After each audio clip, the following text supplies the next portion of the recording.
ninguém dos nossos irmãos do antepassado tiveram acesso a tanto conhecimento bíblico que nós temos hoje. Ninguém dos nossos irmãos há 50 anos atrás tiveram tantos livros que nós temos. Eu lembro que a última vez que eu fui na livraria comprar um livro, eu cheguei lá, não tinha o livro que eu queria. Foi impossível sair de lá sem comprar um outro livro. Tamanha era a prateleira de livros que estavam naquela livraria. Ou seja, nós nunca tivemos tanta informação e tanto conhecimento bíblico. Mas a verdade é que muitos permanecem somente no conhecimento bíblico e não se submete às Escrituras, e não se submete a ela. E alguns até conhecem, alguns até se submetem a elas, mas pouquíssimos permitem que ela transforme a sua vida. Então muitos de nós permanecemos no conhecimento, até porque durante muito tempo no meu ministério a única forma que eu olhava para a Bíblia era uma fonte de sermão. Eu só olhava para a Bíblia como uma forma de sermão, não olhava para a Bíblia como uma meditação, uma forma de mudar, de relacionar com Deus. Eu olhava para a Bíblia e eu percebi que isso é mal dos pregadores, olhar para a Bíblia como uma fonte de sermão. Todo texto que vê fala, nossa, lembrei de um irmão e esse texto aqui vai servir para ele, eu vou fazer uma mensagem para ele. Ou seja, nós não olhamos, eu não olhava para a Escritura tanto quanto era necessário para olhar, não como uma fonte de sermão, uma fonte de mensagem, mas como uma fonte de transformação da minha vida. Então muitas vezes nós paramos no conhecimento dela, e raríssimas vezes nós submetemos a ela. E se raríssimas vezes nós submetemos a ela, mais raro ainda é permitir que ela transforme a nossa vida, porque é ela que faz isso. E aí o apóstolo Paulo diz, finalmente, irmãos, e aí ele fala, a única saída para vocês é Deus, é as Escrituras. E é claro, eu não vou falar para vocês e falar sobre cada armadura, mas o que eu quero dizer para vocês, simbologicamente, o que Paulo está querendo dizer, que cada uma dessa parte da armadura que Paulo está dizendo é o seguinte, finalmente, irmão, revestir o poder de Deus, o Senhor. E como isso é feito? Como é possível fazer isso? Como é possível fazer isso que o Paulo está dizendo? Finalmente, meus irmãos, sede fortes no Senhor e na força do seu poder. Como é possível fazer isso? E cada uma dessas que o apóstolo Paulo descreve, ele vai mostrar qual é a possibilidade de se fortalecer na força do poder do Senhor. E ele põe 4 pontos importantíssimos nesse texto aí. A primeira coisa que ele coloca é oração. Oração. Talvez, eu não sei, talvez se tem uma geração fraca em relação à oração, é essa geração que nós estamos vivendo. Sabe por quê? Nós conseguimos resolver muitas coisas com as nossas próprias forças. Vou dizer de mim, quando eu preciso de alguma coisa, eu já sei até em quem eu vou chegar. Ou seja, eu deveria ter na minha mente de que qualquer coisa que eu precise, a primeira pessoa que eu deveria estar é com Deus. Claro, vocês estão cansados de eu citar George Miller, por exemplo, mas chegou um momento que ele falou com Deus o seguinte: Deus, antes de eu expressar qualquer necessidade minha para o homem, primeiramente eu vou expressar a minha necessidade para o Senhor. Amém. Eu não vou falar para o homem porque eu preciso, porque pouquíssimos vão poder me ajudar. Então o Senhor será aquele que todas as minhas necessidades eu levarei ao Senhor. Vocês já pararam de pensar como seria a vida da igreja se Deus fosse o primeiro, não que Ele não saiba disso, mas o primeiro em saber das nossas necessidades? Amém. Porque é isso que a Bíblia diz, não é isso? Não é? Seja conhecido diante de Deus todas as vossas petições. E sabe o que aconteceu com George Miller? O que aconteceu com George Miller é que ele tinha uma caderneta de mais ou menos 5.000 orações que ele orou e Deus respondeu na mesma hora.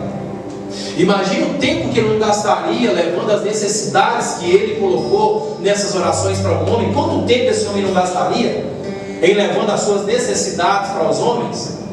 Então ele tinha uma pequena caderneta que mais ou menos umas 5.000 orações que ele orou e Deus respondeu na mesma hora.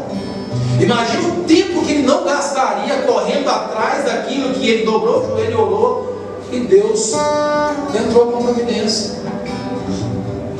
Então, a forma de revestir com o poder e ser revestido do poder de Deus, a primeira coisa que o apóstolo Paulo fala é oração.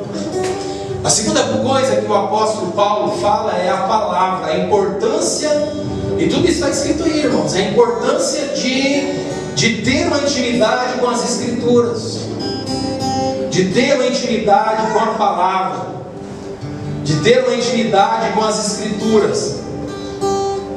E o nosso relacionamento com a palavra de Deus, ela é pequena mesmo.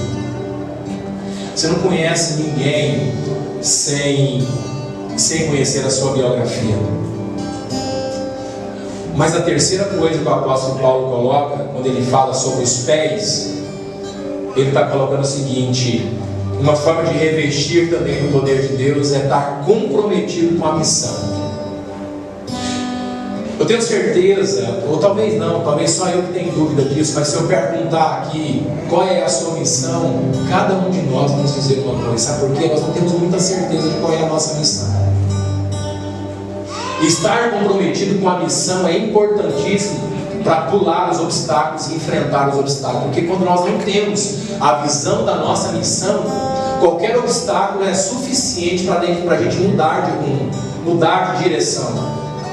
Quando nós não temos certeza de qual é a nossa missão, facilmente nós mudamos de direção, facilmente nós mudamos de rumo, facilmente mudamos de emprego, facilmente mudamos de casamento, facilmente mudamos de amizade, facilmente mudamos de igreja, facilmente mudamos de ministério. Quando nós não temos certeza da nossa missão, qualquer obstáculo é suficiente para mudar nós de direção, mudar nós de rumo. Então, quando nós temos certeza da missão e comprometido com a missão, não é os obstáculos que vão nos tirar, porque nós temos a certeza de que esses obstáculos fazem parte também da chegada dessa missão. Então, se eu perguntar para vocês hoje qual é a nossa missão, talvez em nossa mente nós estaremos em dúvida de qual é a nossa missão. E é isso quando o apóstolo Paulo fala de que uma forma de revestir de toda a armadura de Deus, uma parte dessa armadura é justamente o nosso comprometimento com a missão. E nem sempre nós sabemos nem mesmo qual é a nossa missão, tampouco é estar também comprometido com essa missão. Porque no versículo 15 ele vai dizer: calçados os vossos pés na preparação do Evangelho da paz. Ou seja, uma da parte da armadura de Deus é o compromisso com a missão, com a nossa missão. A quarta coisa que o apóstolo Paulo coloca, que é para fortalecer no Senhor, porque quando eu li esse texto, fortalecei-vos no Senhor e na força do seu poder, eu me perguntei, como é que faz isso? Então, como se faz isso? É justamente esses pontos que eu estou mostrando para vocês: compromisso com a missão. E o quarto compromisso que o apóstolo Paulo coloca em ser revestido do seu poder e na força do seu poder. A quarta que ele coloca é a comunhão uns com os outros. Amém, Jesus. Esses dias, por um acaso, a Ju foi fechar o guarda-roupa e no fechar o guarda-roupa ela machucou o dedo. E aí ela machucou e ela foi trocar a fralda da neném. Algo muito rotineiro que ela faz todos os dias e praticamente todas as horas. Só que aquele dedo que estava machucado estava atrapalhando ela trocar a fralda da neném. E ela falou assim: mas que coisa! E eu fiquei pensando, mas ela faz isso todos os dias. Está vendo que um pequeno machucado, um membro que machucou, atrapalhou tudo aquilo que os 10 dedos estavam fazendo. Um machucado atrapalhou os outros.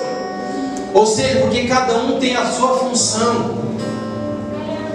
Cada um tem a sua função. E nós temos que entender que nós temos a nossa função e que o outro que está do lado também tem a função dele. Sem ele também não vai funcionar como deve funcionar, gente. Vocês conseguem entender a questão da comunhão? De que, querendo ou não, por menos que você acha que é o irmão, ou por menos que você acha que você é, um dedo machucado atrapalha fazer aquilo que faz todos os dias. Um dedo que estiver machucado atrapalha os outros 9 dedos para fazer aquilo que ele deve fazer. Gente, nós temos que entender que a comunhão Qualquer um de nós, ou qualquer dedo que está machucado, ou qualquer falta de qualquer dedo, atrapalha desenvolver aquilo que nós desenvolvemos, aquilo que aparentemente é natural, é normal ser feito. Um dedo machucado atrapalha desenvolver todo o projeto. Então, se você pensar na sua cabeça, no irmão, que na sua cabeça é insignificante, ou você acha que também é insignificante, saiba de uma coisa: sem você, ou sem esse irmão, ela até trocou a fralda, mas foi com muita dificuldade. Isso foi acontecendo constantemente, até o dedo machucar. Então deixa eu te falar um negócio para você. A comunhão é o seguinte: